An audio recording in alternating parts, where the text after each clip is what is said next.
Okay, welcome group to the sixth lesson in chapter 6, and we've moved into the portion of our chapter where we're looking at series. And you're going to discover what is a series and the difference between it and a sequence. In this lesson we're looking at arithmetic series. So we've looked at arithmetic sequences. We know that they have a common difference. They start with an initial term. We use the symbol A, and we can calculate term numbers and term values. So here we're going to be looking at the classic example that goes back historically to a young student by the name of Gauss. He was a German, and he was really gifted in math, and he was able to add numbers really quickly because he knew a trick. And so the introduction to this lesson has a challenge, and maybe we can do this tomorrow in class. And here is the challenge. It's to choose a number between 1 and 20. Could be single digit or double, and you and your classmates will challenge myself, the teacher, to find the sum of the first 20 multiples of that number. So that's the challenge, to get us thinking about, well, there must be a way to add up sums really fast and impress people, maybe. All right, so the lesson outline here has you looking at a bunch of different elements, and you're going to be checking off in your checkbox wherever you see when you've completed the activity. All right, and this is a double-sided handout, and you should have this before you attempt this lesson. And you're going to be filling in definitions, and we'll work through the first investigate, which you'll find in your textbook on page 395. So what you're doing in this investigate is you're looking at the sum of the first 8 even natural numbers. So we're going to start with, let's suppose there was only one number, and we have to use even numbers, so we start with 2. All right, well, there's no other numbers to add, so it's going to be 2. What is the mean or the average of all of them? Well, again, it's got to be 2. And the first and the last, well, there's no first and last, so again, the average there would be 2. Now as we start to add more numbers to our set, our sequence, 2 and 4. Okay, 2 and 4, that they add to 6. Their average is 3. And of course, the first and the last also would average to 3. So what I want you to do right now is to pause the video and fill in the rest of the table, and I'm going to show you what the results should be.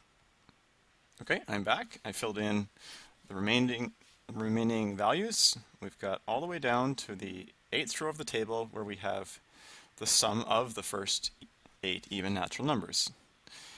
Well, let's go back to the 3rd row, 2 and 4 and 6. They sum to 12. Their mean of all numbers and mean of the first and last numbers continues to be identical, and that pattern continues all the way down until we have 8 numbers which have a average of 9 and an average of the first and last of 9. Now, in case you're wondering, how are you getting the mean of the first and the last numbers? Well, the first number is 2, the last number is 16, and I'm averaging them together. There's 2 of them, and 18 divided by 2 is 9. Okay. All right, so now we're going to analyze this table to try to see how does this apply to adding up lots of numbers. All right, first of all, number 2 asks, why is each pair of means identical? Well, really, the term mean or average means middle. And because it's the middle, well, if there are only 2 numbers, the first and the last, the middle will be halfway in between. You'll notice in the case of an even number of values that we're adding, 8 and 6, the middle number is not one of the set. For example, the middle of this sequence here would be 7. The middle of 4 numbers is also not one of them. It's 5. Okay? If we have an odd number of values, the middle will be one of them.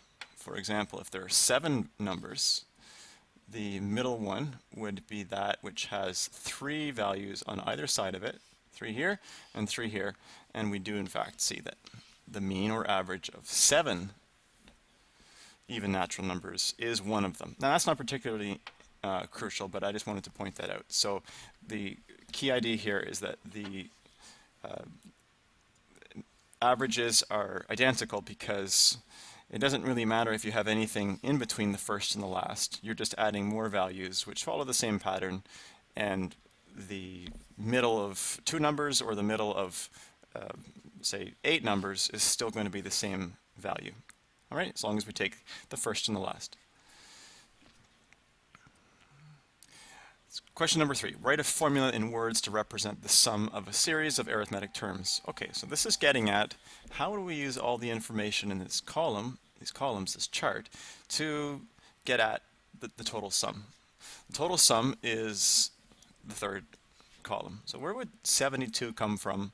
Well, we could clearly see that 72 is 8 numbers times an average of 9.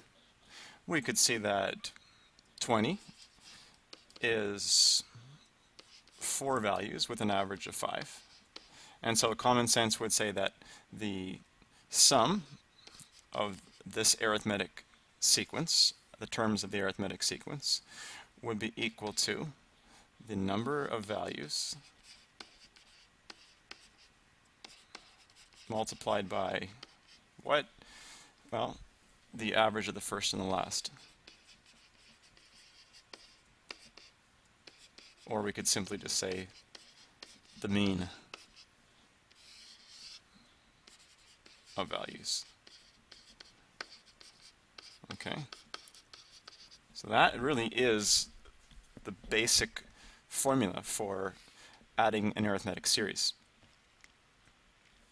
All right, now use your formula to determine the sum of the first 100 even natural numbers. And this is exactly what Gauss did in his class. The teacher maybe was a little bit frustrated with the group and maybe gave him this challenging assignment, and he was able to get the answer really fast, which perplexed his teacher because she didn't know how to get the sum any faster than just adding them up one at a time. But in this case, we're adding the first 100 even natural numbers. So that would be, all right, well, the first even natural number is 2. Okay, so to answer question 3b, here we are, using your formula to determine the sum of the first 100 even natural numbers. So the first value is going to be 2. And the last value, we would have added 99 2's to the beginning.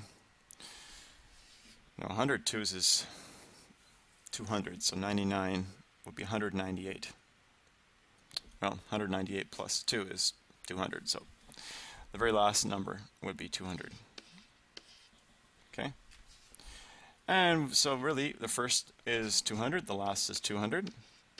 And so using our formula here, we could say, well, the sum of all of those, how many of them there are? Well, 100. There are 100 values. What is the average of the first and the last? Well, we could calculate it. First plus last divided by 2. So 202 divided by 2 is 101. And this is something similar to what young Gauss did, is he just quickly added the first number, the last number, divided it in half, and multiplied by how many numbers he was supposed to add. And of course, this would give us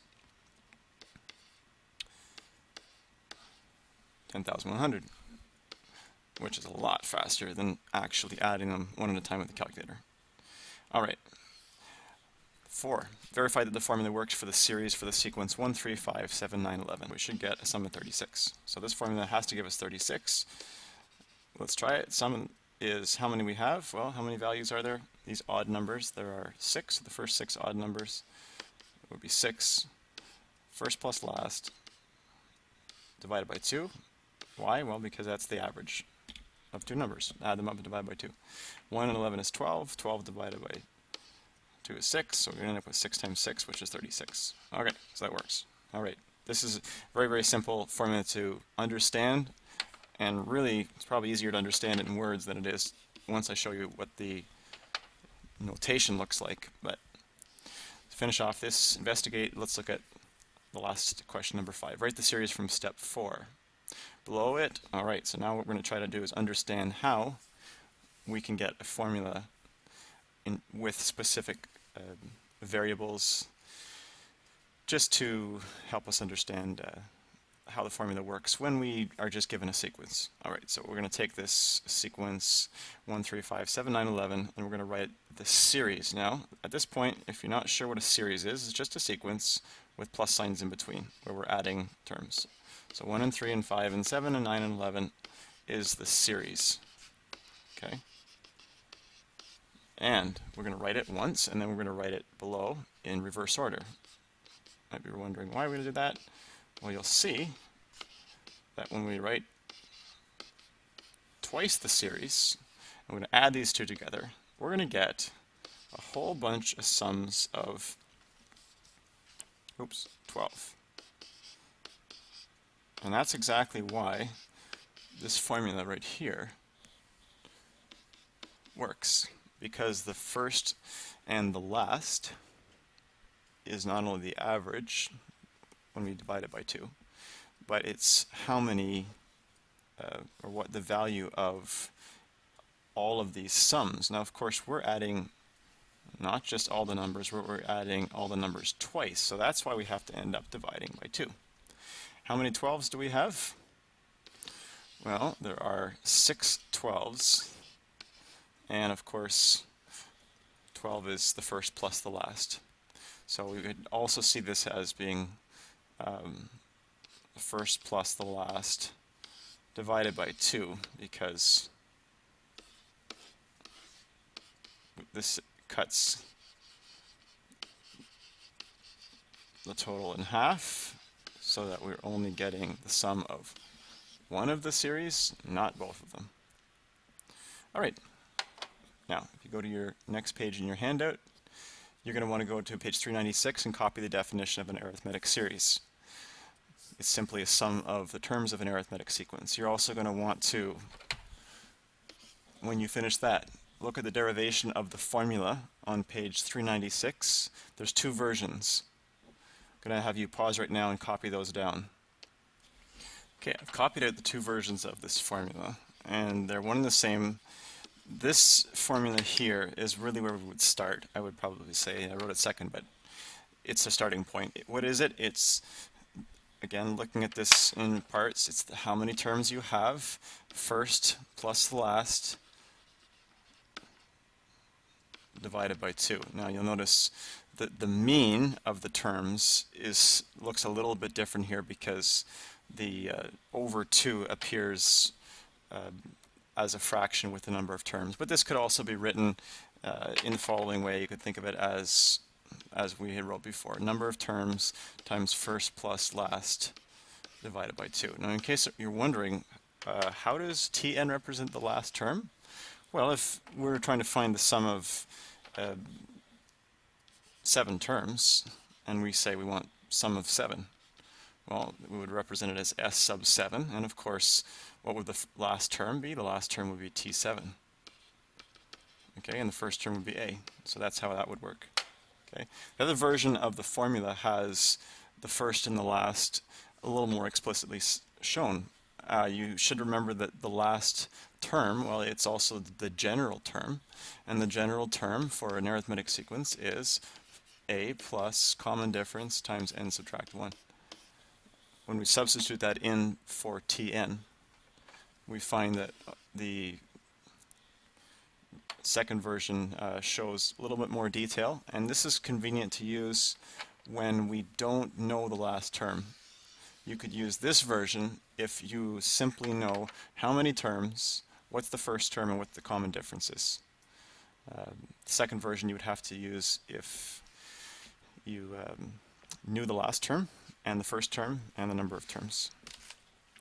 Sample problems, read examples just to go through. See the teacher if you don't understand tomorrow. We'll go through more of these from your worksheet. Try looking at the self-assessment questions C1 and C2 as well, and tomorrow you can discuss your ideas with the partner. Check that off. And we'll be working on some practice problems from Blackline Master 6-9 and a little bit from the textbook as well. So F and G certainly, and probably a little bit of E will be done in class tomorrow. So what I'll do right now is I'll just tackle a couple of questions from the textbook, number 13 actually, and number 6 from page probably 400 and 401. Choosing to do number 13 first because this one here gives a little bit more of a introduction to the formula. So this one says determine an expression for the sum of the terms of an arithmetic series where the terms are represented by the general formula as given. Now we know this is arithmetic because it's a linear type of function. It sort of fits the y equals mx plus b form, which means that the terms grow by a constant rate, and that's going to allow for common difference to be at play. Now 3n subtract 2, let's break that down a little bit here. What's the first term and what's the common difference? Well, sometimes it's not immediately obvious. We know that term 1 would be 3 times 1 subtract 2. Just substituting in the term number, so that would be 1. Term 2 would be 3 times 2 subtract 2, and that would be 4. Okay, so now I've got it figured out. The first term is 1, which is a. That's not obvious from just looking at the general term. The second term is 4, and so the common difference is going to be any term subtract the previous.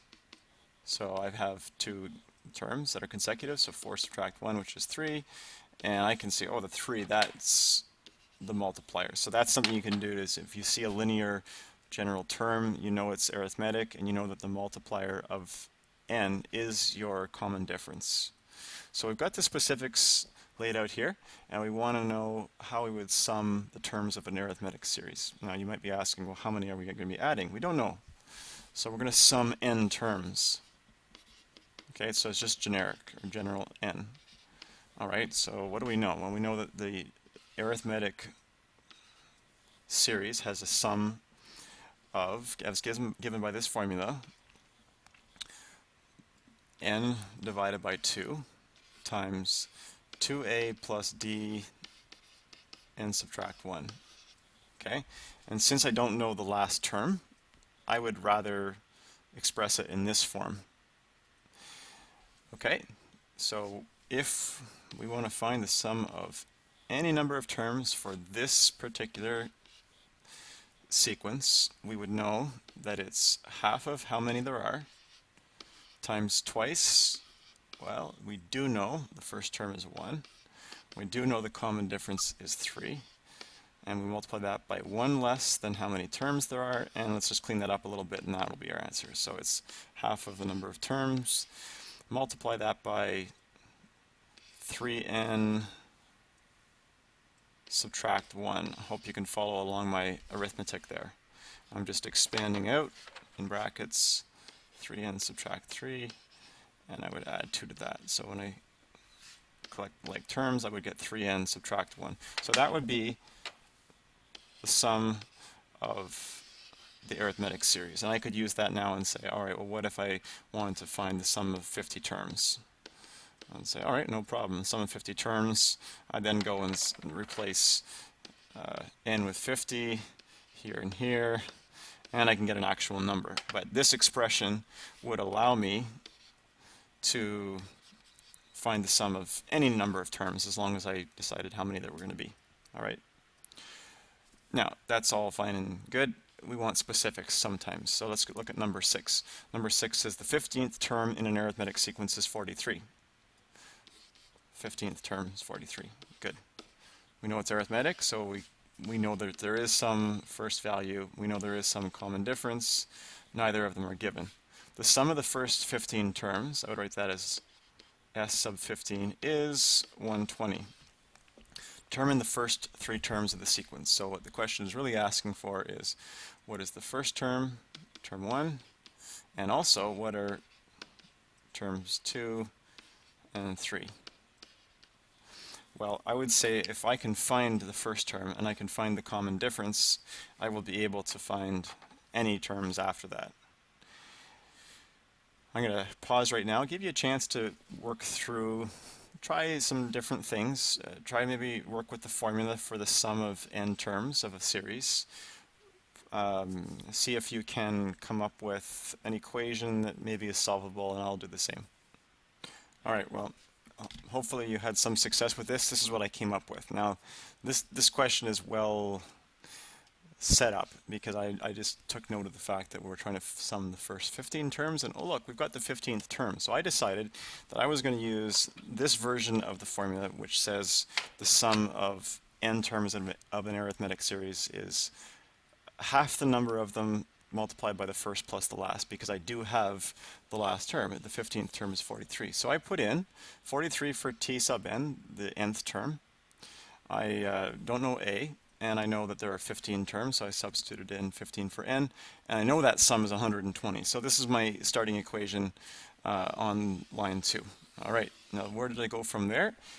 Clean this up a little bit, multiply both sides by 2, work through some of the algebra, solving for a here.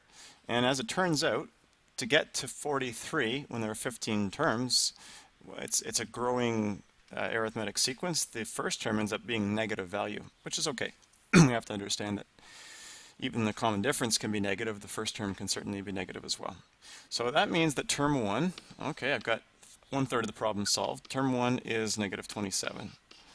Now, term 2 and 3 are still not known, and what's preventing me from getting term 2 and 3 is I don't know the common difference. That's really critical right now.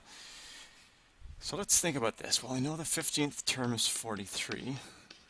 How do I go from the first term to the 15th term? Well, I would have to add 14 common differences, right?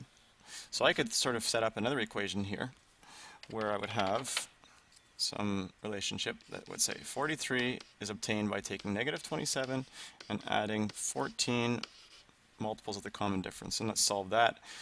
43 plus 27 would be equal to 14 times the common difference. 43 and 27 is 70, and that means that 70 over 14 is d, which is 5. So I found the common difference, and now terms 2 and 3 become really easy to find. I'm going to take term 1 and add 5, negative 22, and term 3 is term 2 added to 5, which would be negative 17. Problem solved. All right. Well, I'm going to just direct you to this worksheet, in which if you have time, as you're watching this video, you can start to work through some of the problems here.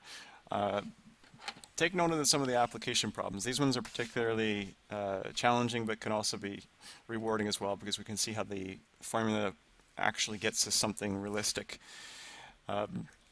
Number 6, if you want to start, and we can have a look at it tomorrow, it's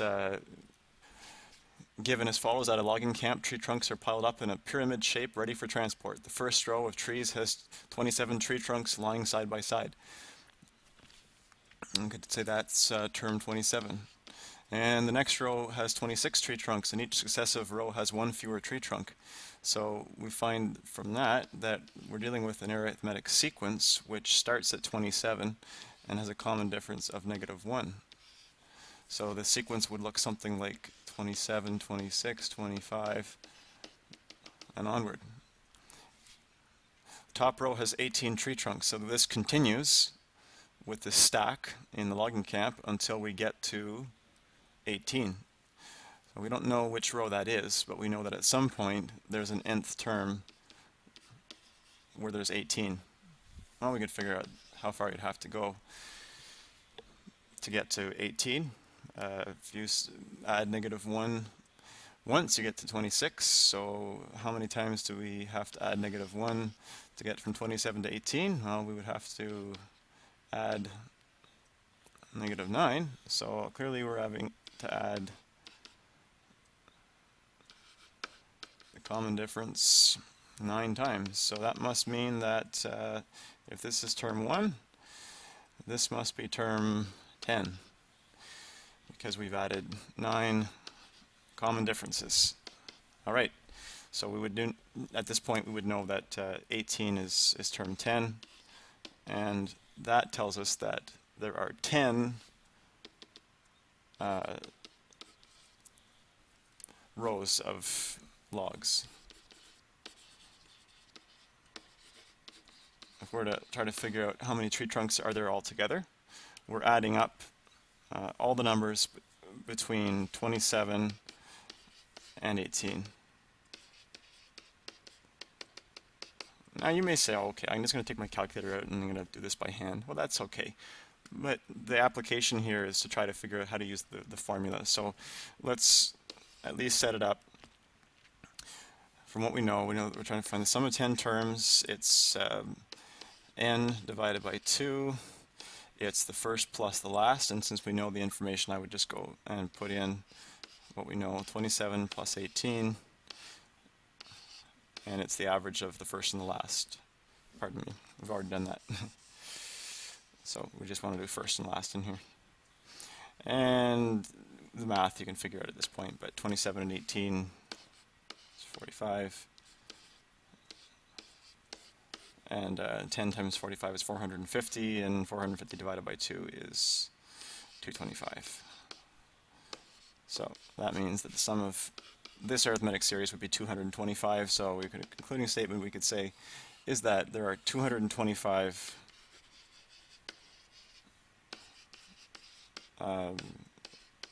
logs or trees in the stack. Alright, and these are the types of problems that we can solve using arithmetic series. So look forward to going through some of these with you tomorrow.